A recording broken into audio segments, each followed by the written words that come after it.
ngati malume watu.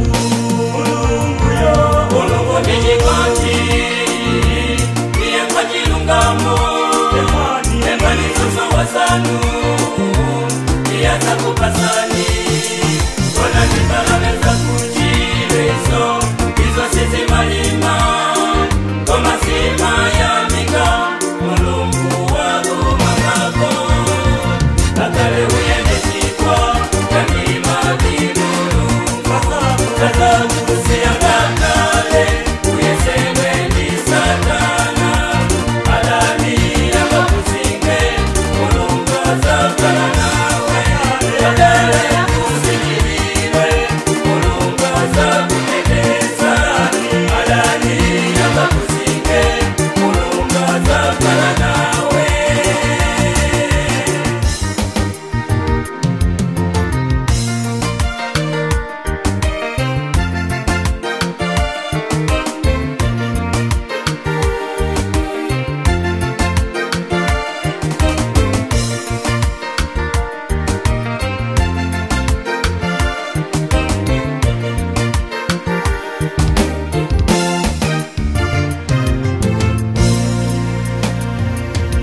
Abale anga unukumbusa wa bwino